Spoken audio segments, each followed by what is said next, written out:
Hello, dear friends. The first week of 2026 came with a loss. Not the kind of loss you can prepare for, even when you know it's coming. Not the kind of loss that fits neatly into words. Yesterday was Grandma's funeral. And when I say grandma, I don't mean by blood, but by love, by years shared, by presence, by family.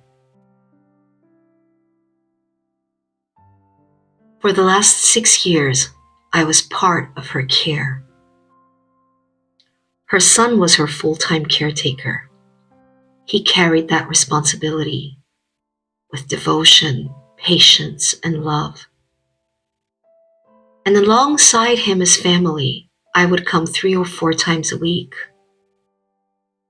sometimes more, to care for her, to give him a break, to sit with her, to keep her company, to be present. Together we walked with her through old age, through dementia, through the slow, quiet changes of the body and the mind. I witnessed how fragile life becomes, how memories fade, how the body weakens, how everything we think is permanent slowly loosens its grip. And yet, love remained.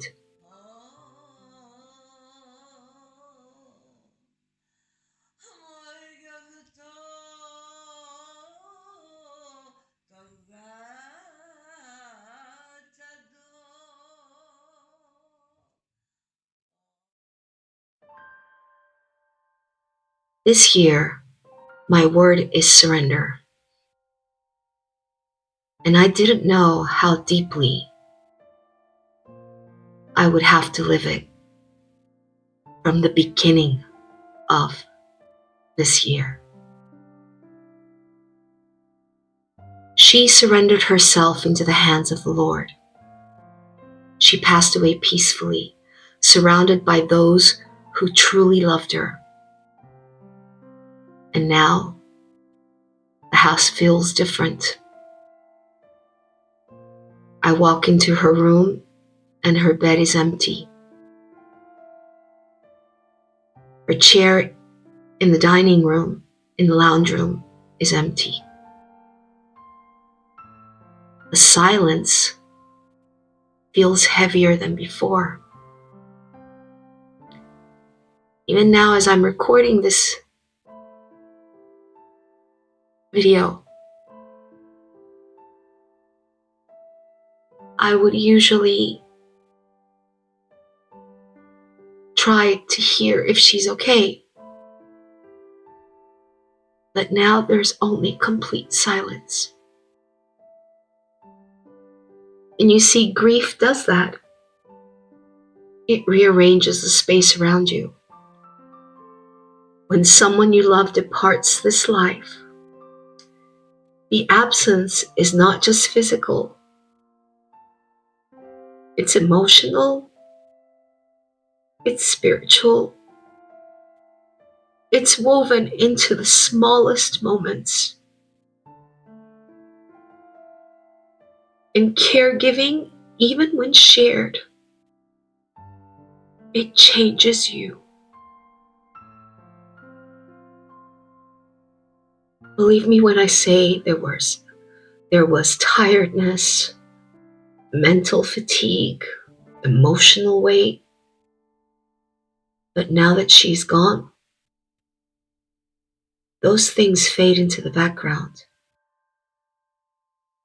And what remains are the good moments, the warmth, the laughter, the joy, the quiet smiles. the feeling of being together without needing words.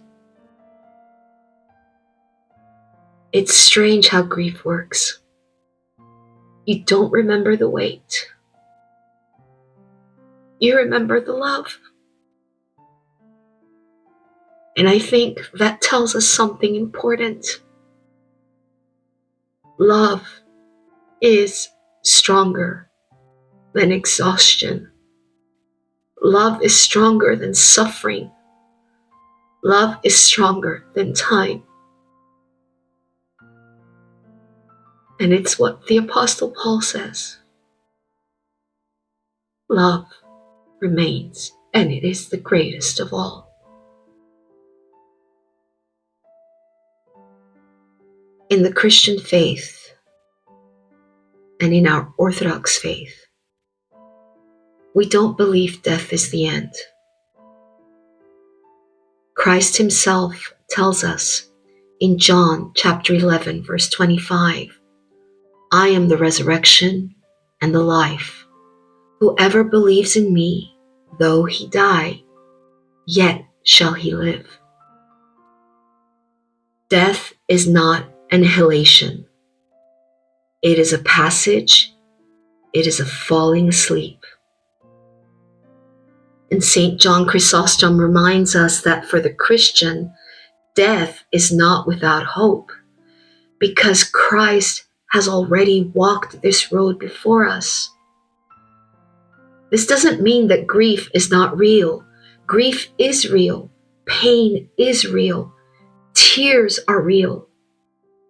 But despair is not our inheritance. The Psalms tell us, the Lord is near to the brokenhearted and saves those crushed in spirit. It doesn't say the Lord will be near or the Lord will save. It says the Lord is near and the Lord saves. And this loss has taught me what surrender truly means. Surrender is not giving up. It is not silence. It is not pretending that things don't hurt. Surrender is trusting God. Even when the house feels emptier, even when the future feels uncertain, even when the heart feels heavy and broken.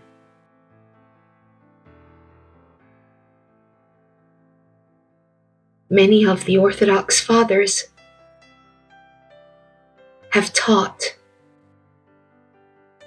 and said that when we entrust our lives to God, we are never abandoned, especially in moments of pain.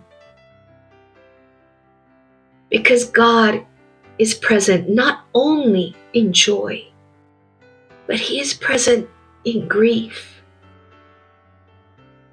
in pain, in stillness, in absence, especially there. Loss brings everything into focus. You stop worrying about next month, next week, next year, the next version of yourself, because you truly understand that all you truly have is now, this breath, this moment. And in the book of Ecclesiastes, it tells us, to everything there is a season, a time to weep and a time to mourn. It's Ecclesiastes chapter 3. Beautiful, beautiful chapter. I encourage you to read it. Grief is not something to rush through. It is something to walk through slowly. Many of the saints and the fathers of the Orthodox faith have said that when we accept God's will with humility, doesn't mean that everything will be easy, but it brings life and peace to the soul. We do not know what lies ahead. No one does. And if they tell you they do, it's a lie. Only God knows. No one else. But today, we love. Today, we remember. Today, we entrust those we love into God's hands.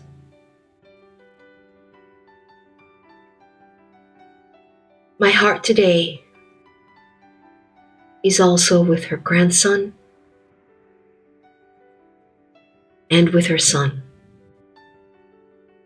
especially her son, who loved her deeply, who cared for her daily. He was our caretaker, and who now carries a grief no words can fully express. May her memory be eternal. May her soul rest in peace in the loving hands of our Lord. And may we learn to live with more presence, more tenderness, more care and compassion, more love and more surrender. Because love never disappears. Never. It simply changes form. Grandma Katina, may your memory be eternal. Thank you so much for being here with me. And if the Lord puts it on your heart, please just pray. Pray for her soul. Pray for her son, her grandson, and all those who are grieving right now. Εν το σπηλαίο τίκτεται εν φάτνη των αλόγων ο βασιλεύς των ουρανών και ποιητής των όλων